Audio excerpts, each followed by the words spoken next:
You turn the TV on and just admire what he was doing for his team and carry them over the line. Yeah, what a great player.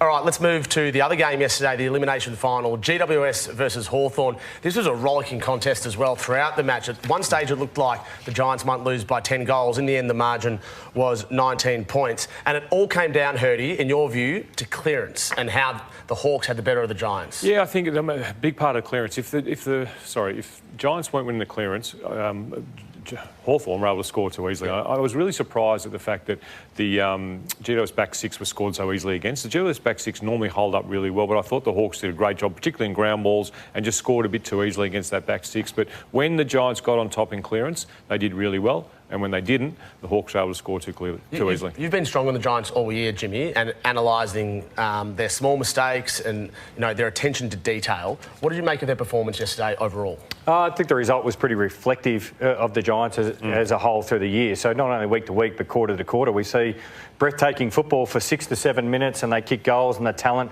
outshines anything else. But then we see the flip side of that is their defence was finally off. And if you're going to play this style where your turn, our turn, and they definitely had their turn. They had 72 inside forward 50s, but at some stage your back six will get beaten. And that's what happened to them. And I guess the next step for them, if you throw in last year's final series and recent ones, is they've got to actually fully commit to the system. So not just be completely reliant on talent. And that's what we've spoken about. I know Adam Kingsley's done a great job with the Orange Tsunami in that, but you need 100% buy-in. So you think the players aren't buying in at the moment? No, I think they are, but they don't know what is great at the moment just yet. And they've been fantastic players on an individual level, and they've gotten so close, which, they think, oh, if we just roll it out. But if we're going to talk about Geelong a little bit later, they're constantly knocking on the door. Collingwood, since year 2000 has been pretty much the same. It's that full buy-in 100% of the time. Sometimes it means you might get the ball for 10 minutes, but your team just needs you to do those non-sexy things. When you've got the ball up forward, you should show them Geelong set up down the ground when they've got the ball in their forward 50. And the difference between Geelong set up behind the ball and GWS set up behind the ball. And we were talking about it earlier. Geelong are just elite at it. They've been in it for a long time, and every player knows their role. Yeah, and just to finish that point is, if they want to go watch it, watch when Jack Henry, how he marks the footy. I know he goes back and kicks up behind, but the structure that Geelong has, and then if you were to compare it to someone like the Giants, they're different. It sounds to me like you're saying there's too many individuals in this team, and they need to work out a way, whether as individuals or collectively, I don't think it's individuals. It's knowing what to do when we haven't got the ball, and actually knowing what to do and doing it. Getting to the outside, making sure you've got the outside protected, making sure they can't come through us, because opposition teams come through the Giants too easily, too often, and that's why you get these massive swings of scores for and against when they're not winning the clearances. Their last three finals have been really poor.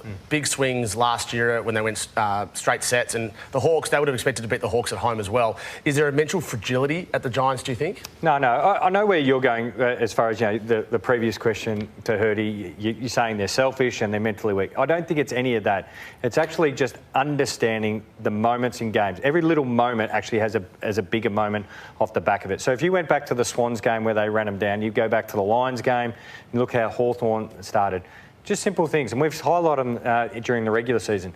The release mark from out of the opposition's back 50. So those things, I don't think they have the intent, I'm going to be selfish and I'm going to charge forward. But it'd be subconscious as well.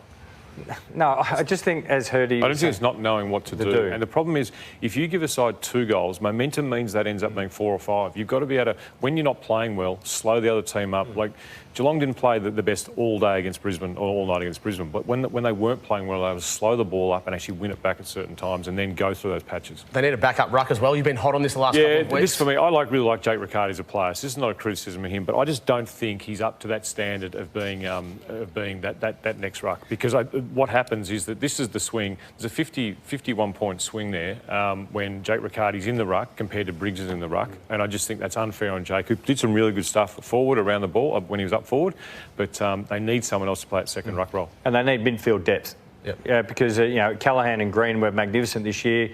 Ward going down with a knee injury. We saw injuries to Canelio and Kelly. It's just their midfield depth was tested. But for me, where they turned the footy over, they had 72 inside forward 50s, and I think if they had their time again, a little bit of composure with ball in hand, and we just grabbed a couple of the inside forward 50s where good pressure from Hawthorn, so we've got to tip our cap to the Hawks, their pressure on the ball carrier. But Tom Green, He's just got to be kicked to advantage. That was just dumped wide to the boundary line in finals. You've got to give him a chance.